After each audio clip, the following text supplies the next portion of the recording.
அனைவருக்கும் மாலை வணக்கம். இந்த இனிமையான தருணத்தில் என்னை சிறப்பு விருந்தினர் அழைத்ததற்கு சகோதரி கல்பனா அவர்களுக்கு மிக்க நன்றி மற்றும் இங்கே வந்து பத்திரிகையாளர்கள் அனைவருக்கும் நன்றி. திரைப்படத்துறையில் என்னுடைய பயணம் சமீபமாக தான் ஆரம்பிச்சது. நான் பேசிக்கலி சாஃப்ட்வேர் இன்ஜினியர். ஒரு 30 வருஷமாக ஒரு 5 கண்ட்ரியில் ஒர்க் பண்ணிட்டேன். அப்புறம் அந்த serial entrepreneur, agriculture, food product, அந்த இன்ஃப்ராஸ்ட்ரக்சர், அந்த அரசாங்கத்துடைய பயணம், அப்படி பல பயணத்தில் வரும்போது நிறைய நாடுகளுக்கு போகும்போது எல்லாரும் குழந்தைகள் இருக்கும்போது நிறைய சினிமா பார்த்தாரு. காலேஜில் படிக்கும்போது சொல்லவே தேவையில்லை. நீங்கள் திருச்சியில் படிக்கும்போது பார்த்தோன்னா வாரம் 2 சினிமா பார்ப்போம். அதுக்கப்புறம் வேலை நிமித்தமாக வெளிநாடுக்கு போகும்போது அந்த தொடர்பு ஆல்மோஸ்ட் கட் ஆகிடும். அதுக்கப்புறம் பிஸ்னஸ் ஆரம்பிச்சதுக்கப்புறம் வெளிநாடுகளுக்கு அதுக்கப்புறம் சினிமா பற்றி ஒரு பெரிய அபிப்பிராயம் கிடையாது. உண்மையை சொல்ல போனாக்கா வெளிநாடுகளுக்கு போய் அங்கே தமிழர்கள் பேசும்போது தான் அது மேலே ஒரு ஈர்ப்பே வந்தது. ஏன்னா இன்னைக்கு உங்களுக்கு தெரியுமா தெரியாதது, மலேசியா, சிங்கப்பூர் இந்த மாதிரி ஏஷியன் கண்ட்ரியில் இன்னைக்கு தமிழ் மொழி பேசுகிறாங்கன்னு கேட்டேன்னா அதுக்கு முதல் காரணம் திரைப்படம் மட்டுமே தான். வேற எதுவுமே நீங்கள் சொல்ல முடியாது. நீங்கள் போனவங்களுக்கு தெரியும். ஏன்னா அங்கே பள்ளி படிப்பில் தமிழ் பாடம் கிடையாது. அமெரிக்காவில் மட்டும் அமெரிக்காவில் ஒரு 2 வருஷம் தான். இப்பயும் என்னுடைய அலுவலகம் அமெரிக்காவில் இருக்கு. வருஷத்துக்கு 3 மாதம் அங்கே போவேன். அப்போதான் ஒரு கடந்த ஒரு 20 வருஷமாக தான் பார்த்தோன்னாக்கா நம்ம பசங்க தமிழ் படிச்சுட்டு இருக்காங்க. அதுக்கு முன்னாடி தமிழ் படிக்கல. ஏஷியன் கண்ட்ரியில் பார்க்கும்போது பார்த்தோன்னாக்கா தமிழ் கிடையாது. இன்னைக்கு உலக தமிழ்நாட்டுக்கு வெளியில இருக்கிற தமிழர்கள் தமிழ் பேசுறாங்கன்னு சொன்னா அது திரைப்படம் மட்டும்தான், வேற எதுவுமே கிடையாது. புக்கு படிக்க தெரியாது. ஆப்பிரிக்கா பொண்ணு என்னுடைய நண்பர் இப்போ வந்திருக்காரு. அவர் இப்போ ஆப்பிரிக்கா போகும்போது பார்க்கும்போதெல்லாம் தமிழ் பேசுவாங்க, தமிழ் தெரியாது. எதுக்கு நான் சொல்ல வரேன்னா திரைப்படத்துறையுடைய ஒரு பக்கம் கான்ட்ரவர்சி சப்ஜெக்டா இருந்தாலும் இன்னொரு பக்கம் சமூகத்துக்கு என்ன செஞ்சுட்டு இருக்குன்னு அந்த கோணத்தில் வரும்போது தான் நான் அந்த இந்தோனேஷியா போயிருந்தேன். நடுவில் ஒரு 2 மாசம் ஒரு 4 மாசம் முன்னாடி போயிருந்தேன். ஒரு பொண்ணு மிக அழகா பார்த்தோன்னாக்கா மாரியம்மன் கோயிலில் முருகரை பற்றி பாடுச்சு. அந்த நாட்டை சேர்ந்த அந்த 5வது ஜெனரேஷன். நான் போயிட்டு நல்லா பாடுறேன் அப்படியே முகத்தை பார்த்தது ஒண்ணுமே புரியல. அதுக்கப்புறம் இங்கிலீஷ்ல கேட்டதுக்கு அப்புறம் தெரியுது அந்த பொண்ணுக்கு தமிழ் தெரியாது, எழுதவும் தெரியாது, பேசவும் தெரியாது. ஒண்ணு ஜெனரேஷன் முருகர் பாட்டை சொல்லி கொடுத்தது பாடுது. அந்த பாட்டுக்கு அர்த்தம் கூட என்னன்னு தெரியாது. அப்ப அங்க சொல்லிட்டு வரும்போது நிறைய பேர் தமிழர்கள் இருக்காங்க. அவங்க சொல்லிட்டு வந்திருந்தேன், சினிமா போட்டு காமிங்க. அந்த ஒரு மொழி மேல ஒரு ஆர்வம் வரணும்னா சினிமா தான் பார்க்கணும். வேற எதுவுமே புக் எடுத்து படிக்க சொன்னா புக்கில் எடுத்து வளைவா இருக்குன்னு படிக்க தெரியாது. ஸோ அதன் காரணமாக தான் திரைப்படத்தில் மேல ஒரு ஈர்ப்புன்னு சொல்லலாம், ஈர்ப்பு வந்தது. அதுக்கப்புறம் ஒரு திரைப்படம் தயாரித்து கொண்டு இருக்கோம். 1வது பார்ட்னர் இருக்கும். நீங்க சொன்ன மீடியா இருக்கு, எழுத்தாளர்களா இருந்து எல்லாத்தையும் இதுவும் வந்தது காரணம் என்ன, இன்னைக்கு மொழியின் மேல ஆர்வம். அந்த ஆர்வத்தின் காரணமாக தான் சகோதரி எடுத்ததுக்கு இப்போ உடம்பு சரியில்லைனாலும் இப்போ இதை முடிச்சுட்டு ஒரு ஸ்கூல் ஃபங்க்ஷன் நான் போகணும். சிறப்பு விருந்தினர் கொடுத்து பள்ளி மாணவர்களுக்கு பார்த்தோன்னாக்கா பரிசளிப்பு விழா கொடுத்துருக்காங்க. அதுக்காக சொல்லியிருக்காங்க. திரைப்படத்தினுடைய என்னுடைய தாழ்மையான வேண்டுகோள், வெளிநாடுகள் இருக்கிற வன்முறையை கொஞ்சம் யதார்த்தம் இருக்கும், எப்பயுமே யதார்த்தம் இருக்கும். காலகாலத்துக்கும் பார்த்தோன்னாக்கா வன்முறை இருந்துட்டு தான் இருக்கு. முன்னாடி ரொம்ப எக்ஸ்போஸ் ஆகாமல் இருந்தது. இப்போ மீடியா வந்ததுக்கு அப்புறம் ஹையஸ்ட் எக்ஸ்போஸ் ஆகிருக்கு. தயவு செய்து ஓரளவுக்கு குறைச்சிங்க, நல்ல கருத்துக்களை சொல்லுங்க. ஏன்னா ஒரு மாஸ் மீடியானும் போது அந்த மீடியாவுடைய பவர் ஈஸியா ஒரு மைண்டை டைவர்ட் பண்ணிட்டு போயிடலாம். ஆனால் நல்லது சொல்றதுக்கு பண்ணலாம். ஏன்னா இங்க இருக்கிற பிள்ளைகளை தாண்டி தமிழ் உள்ளங்கள் வெளியில கூட பார்த்தனாக்க ஒரு 70-80 நாடுகளில் இருக்க தமிழ் குழந்தைகளும் யோசிச்சு பாருங்கன்னு சொல்லி வாய்ப்புக்கு நன்றி கூறி நன்றி, வணக்கம். படம் மிகப்பெரிய வெற்றி அடையட்டும். அனைவருடைய ஆசீர்வாதமும் வேண்டும் என்று வேண்டி கொள்கிறேன். அடுத்தபடியாக ஈஸ்வர் கிருஷ்ணா அவர்களே. வணக்கம். தமிழ் மொழினா அழகான மொழி. தமிழ் கல்ச்சர்னா எனக்கு ரொம்ப பிடிக்கும். நான் தமிழ்ல பேச ட்ரை பண்றேன். தமிழ் படத்துல நடிக்கணும்னு ஆசை தானே. நிறைய ஆடிஷன் அட்டென்ட் பண்ணிட்டேன், நிறைய ட்ரை பண்ணிட்டேன். அப்புறம் கடைசியாக கிடைச்ச சான்ஸ் தான் ஆர்பிஎம் படத்துல சான்ஸ் கிடைச்சிருக்கேன். ஷூட்டுக்கு போன அன்னைக்கு ஷூட் ஸ்டார்ட் பண்ண அன்னைக்கு தான் எனக்கு டானியல் பாலாஜி சார் கிட்ட நடிக்கணும்னு அப்பதான் தெரிஞ்சது. ஐயோ, நான் கத்துக்கிட்டதும் கல்பனா மேம் சொன்ன மாதிரி நான் கத்துக்கிட்டதும் பிராக்டிஸ் பண்ணதும் எல்லாமே மறந்து போச்சு. என்ன பண்ணணும்னு எதுவுமே தெரியல. என்ன கிடைச்ச வாய்ப்பு தானே, நம்ம யூஸ் பண்ணலைன்னா என்ன ஆகிடும் அதுவும் பயம் இருக்கு. அப்போ தான் பாலாஜி சார் வந்து என்கிட்ட தோளில் தட்டி சொன்னவர், டேய் தம்பி, நான் டானியல் பாலாஜி கிடையாது, நான் சமீர், இந்த படத்தோட கேரக்டர். நீங்க அது மட்டும் மனசில் ஞாபகம் விட்டா போதும். சல்மான், சாரி, நான் சல்மான் தான், இந்த படத்தோட கேரக்டர். நீங்க அது மட்டும் நினைச்சா போதும், நீ கான்பிடண்டா நடிங்க, பரவாயில்ல, உனக்கு முடியும் சொன்னாரு. அப்படிதான் எனக்கு ஒரு மனசுக்கு ஒரு கான்பிடன்ஸ் எல்லாமே கிடைச்சிருக்கேன், ஒரு தைரியமும் வந்துச்சு. அதனால நான் பாலாஜி சார் நான் என்னோட குருவாய் கண்டுட்டு இருக்கேன்.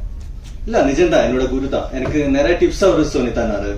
ஆக்ட் பண்ணும்போது ஐ பொசிஷன், இவரோட ஐனா நல்லா செம்மையா இருக்கும் ஆக்ட் பண்ணும்போது எல்லாம், அது ஃபாலோ பண்ண நிறைய டிப்ஸ். அப்புறம் பாடி லாங்குவேஜ் எப்படி இருக்கணும், ஒரு டைலாக் எப்படி இருக்கணும், நம்ம டைலாக் டெலிவரி எப்படி வேணும், அந்த மாதிரி எல்லாம் நிறைய நிறைய டிப்ஸ் அவர் எனக்கு ஒரு குரு மாதிரி சொல்லி தந்தாரு. அப்புறம் இது நான் ஒரு ஃப்ரெஷ்ஷா வந்து எனக்கு நல்ல ஒரு வாய்ப்பு தந்த director Prasad sir, producer Kalpana ma'am, அப்புறம் நம்ம பாலாஜி அண்ணா அவருக்கெல்லாம் என்னோட மனவார்ந்த நன்றி சொல்றேன். இந்த படத்துக்கு உங்க எல்லாரும் சப்போர்ட் தான் தேவை. இந்த படம் மிகவான ஒரு வெற்றி ஆகணும், அதான் நான் பிரார்த்தனை பண்ணிட்டு இருக்கேன்.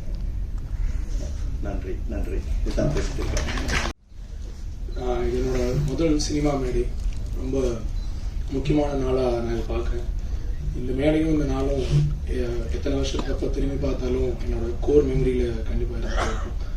நான் இந்த படத்தில் ஓப்பனிங் சாங் எழுதியிருக்கேன். அதுக்கு வாய்ப்பு தந்த பிரசாத் சாருக்கும் கல்பனாவுக்கும் ஒரு பெரிய பெரிய பெரிய பெரிய நன்றி.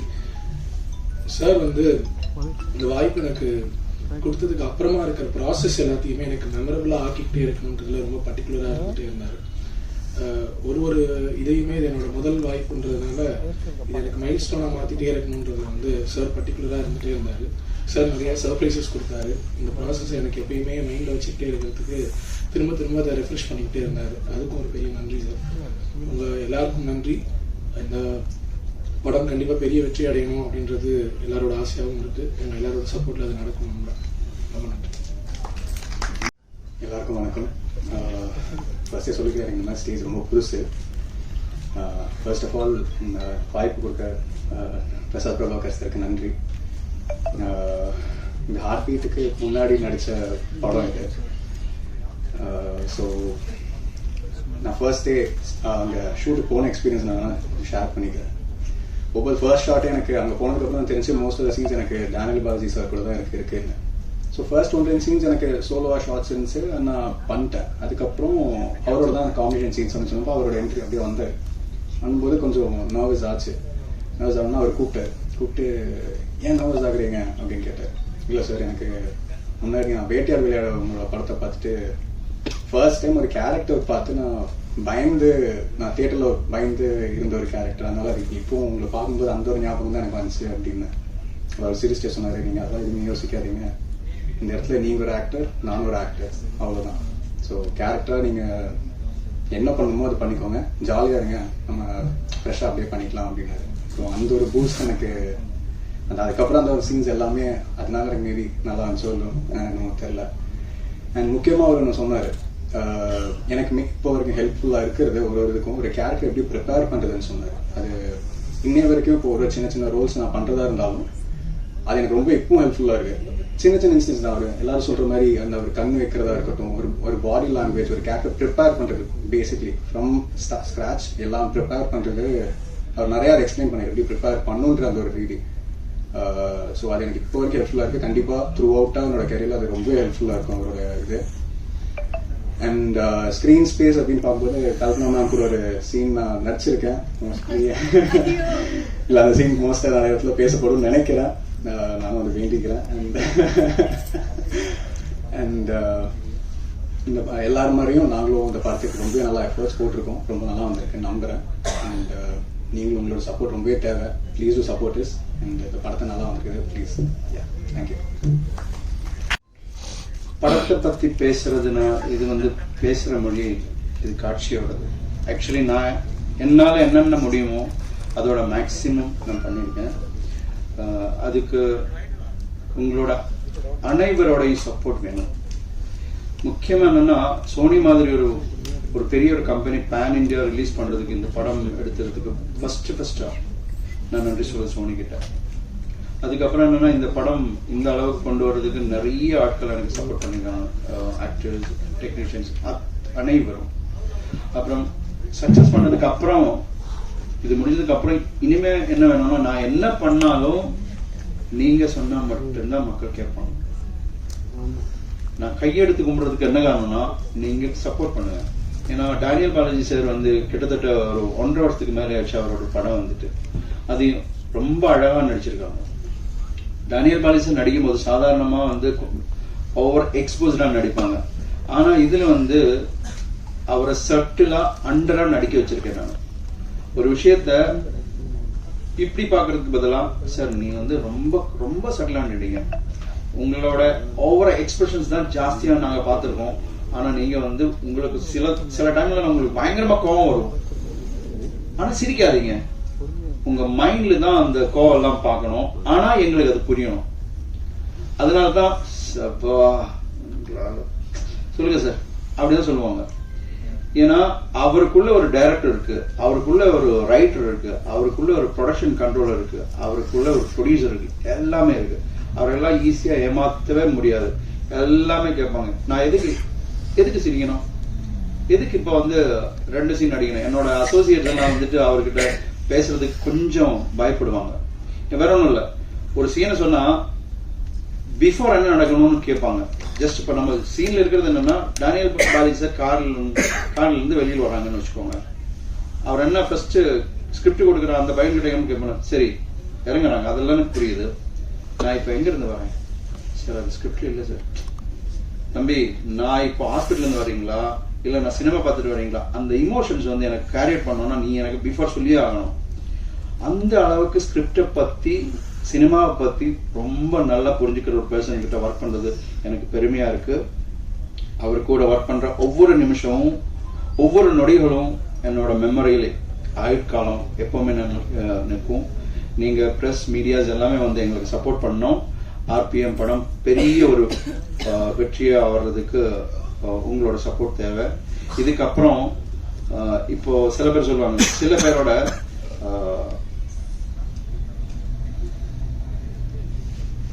அன்பிரசன்ஸ் தான் நம்ம பிரசன்ஸா இருக்கும். அவர் இல்லாம இருக்கும்போது தான் அவரை பத்தி நம்ம ஜாஸ்தியா பேசுவீங்க. அந்த மாதிரி ஒரு பர்சன்னா பாலாஜி சார். இங்க வந்து அம்மா கிட்ட எனக்கு என்ன சொல்ல வந்தீங்கன்னா, அவரு எங்கிட்ட சொன்ன ஒரு விஷயம், சார் சீக்கிரம் முடிங்க சார். என்ன சார் சீக்கிரம் முடிக்கிறதுன்னு காரணம், இதுதான் சார் என்னோட கடைசி படம். என்ன சார் நீங்க அப்படி சொல்றீங்க? அப்படி கேட்கும்போது என்ன சொன்னா, சார் நான் ஃபுல்லா ஸ்பிரிச்சுவலா போறீங்க சார் அப்படின்னு தான் சொன்னது. எப்படி இருந்தாலும் அவரோட சார் இங்கதான் இருப்பாங்கன்னு எனக்கு நம்பிக்கை இருக்கு. சார் படம் நல்லா வந்திருக்கு sir, thank you so much sir. நீங்க வாழ்த்தின மாதிரியே இந்த படம் நல்லா வரும்னு படம் கம்ப்ளீட் ஆகிறதுக்கு முன்னாடியே சொன்ன ஒரே ஒரு பர்சன் நீங்க தான். நல்லா வந்திருக்கு, தேங்க்யூ ஸோ மச். மீடியாவுக்கு நன்றி, எல்லாருக்கும் நன்றி. அம்மா உங்களுக்கு மிகப்பெரிய நன்றி. Thank you so much.